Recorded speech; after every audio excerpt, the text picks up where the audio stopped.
What do you get when you strip away the obnoxious excess of an S-Class, but not the poise and the presence of a Mercedes in general? You get an E-Class, and this one in particular. Let's try the 2014 revised E550 Cab and check the tech.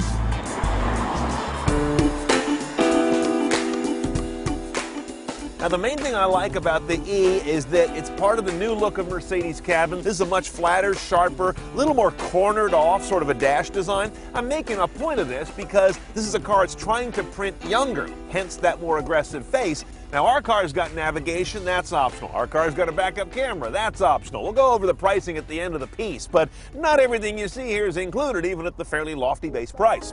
Nothing new on the nav rig, we've seen that before. It's a good system. It's not my favorite out there, but it's definitely got things going for it that make it in the top tier, if you will.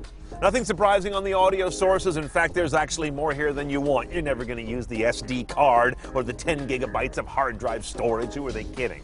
But everything you need is in here, and not all of these are based, by the way. I'm not a huge fan of the phone system for dialing. Simple things like going through the number and then going over to one end to pick up the call, the other end to hang up the call. It's a small thing, but you deal with it a lot. Now, under the little globe icon, you've got Mercedes-Benz apps, internet streaming radio, and your Sirius weather, as well as the ability down here in the corner to go to the web. All this is well and good, except it's dog slow. I actually don't have time to show you a web page on here because we don't have enough tape in our camera. Now, obviously, you're not going to browse the web while you're driving. It doesn't work when you're doing that anyway, but this is an example of how slow this car's connection and apparently processing are as well. The various apps, the last time we used them, were just as slow as they seem now. Mercedes has a bad habit of sending out press cars that don't have the apps authorized, so I can't actually show you those here. What does work well on this car is an amazing rear view camera. Look at that bird's eye view with trajectory not just for the rear haunches, but also for the outgoing front fender. And then over on the right-hand side, you've got an almost mind-boggling number of views, from low front to God's view front, to side going one way, side going the other way. Here's the overview of the rear, and here's rear looking out. This is the best entertainment on TV.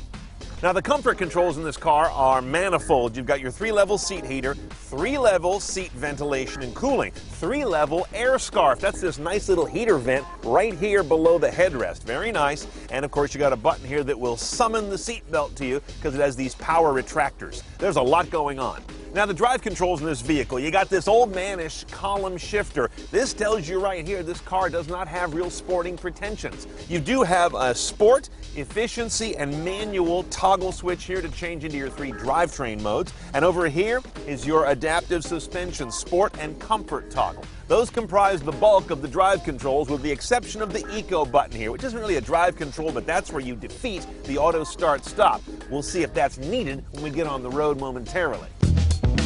Here's the problem with an E-Class, at least this convertible, is once I get the seat back in the position where I would sit, I sure can't sit behind me. In fact, no human could sit behind me. That's a very tight gap. This is definitely a larger car than a C-Class, but it's not a large car, at least not back here. Now, the convertible top on this E550 ragtop is quite a thing of beauty. First of all, there's a lot to it. You've got all these layers of canvas and sound deadening, other kinds of padding and structure that make it like an inch thick. The whole thing stows from one direction to the other in about 20 seconds, kind of industry norm. And notice it doesn't necessarily go into the trunk, but into a well between the second row in the trunk. But that doesn't mean it doesn't impinge on the trunk. Now, underneath this lovely clamshell opening hood, love that about a Benz, we've got a 4.6-liter bi-turbo V8. That means 2 turbos, one on each bank of 4 cylinders.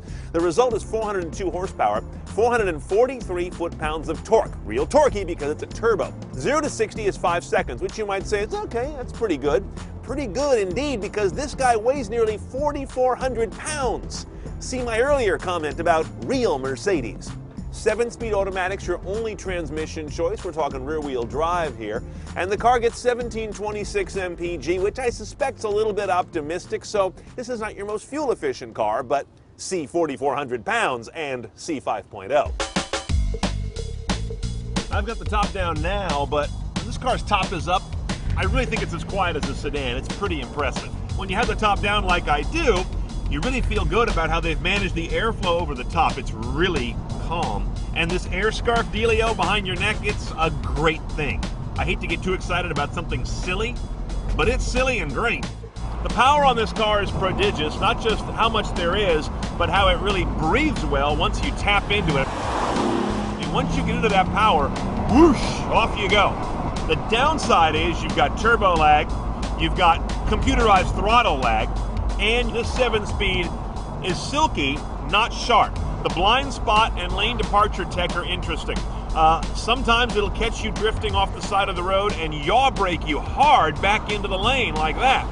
Other times, though, when I'm in Distronic cruise control and it wants to just take me down the lane, it's so subtle it almost lets me drift out of the lane. Okay, lights turning green, lift off the throttle and get right on it. Let's see how it does. That was a quick restart. It took just that long, as you could see in my pause, and it also didn't rattle the whole car. But that said, I'm still not a big fan of auto start stop. Not yet. This is as good as it gets, but they still haven't got it smooth enough for me, so I disable it. What I'm also noticing in this car, as I've driven it over the last few days, is I've got some cowl shake. You can always tell because the mirror, the rear view mirror here, kind of does this. It kind of goes back and forth sideways on a chunky road. I'm surprised to see that in a car this day and age, engineered in 2014. Well, by the way, when you come to a stop in this car, you've got the option to use the automatic parking where you have to use the brake and pedals, but it steers. That's nothing new. But they also have automatic parking spot exit technology where the car will get out of the space. I didn't know that was hard. I'm not sure it is, but I think Mercedes looked at it and said, hey, all we got to do is reverse the software and call it a feature. So it's in there. All right, let's price this guy. Sit down. A 2014 E550 Cab's a little over 68 base. Then we start dolling it up CNET style. Premium package is almost $3,300. That's how you get a hard drive, that fantastic rear camera, and the air scarf behind your neck. $2,800 gets you driver assistance, which is adaptive cruise, cross traffic, and that active blind spot and lane keeping tech. For $1,500, you can get LED headlights and smart high beams. Almost $1,300 for parking assist, which includes getting in the spot, but also getting help getting out of it. Then come services. Embrace is $280 a year for a telematics app. Another $20 a month gets you concierge, speed alerts, and location-based traffic, and $14 more per month if you want the apps to work. While you're at it, get the drive kit for your iPhone. $600 gives you a unique iPhone-specific interface, and if you have absolutely no self-esteem, another $500 more will get you an illuminated star on the grille. All in, we're just over 78 grand for a car that really only holds 2 people and barely enough of their luggage to go away for the weekend. So this is really one of the nicest second cars that the well-heeled can afford. Think of it as sort of a tender to go with your S-Class yacht. But I am unmitigatedly in love with it because it has real Mercedes DNA in a package that is livable and definitely memorable.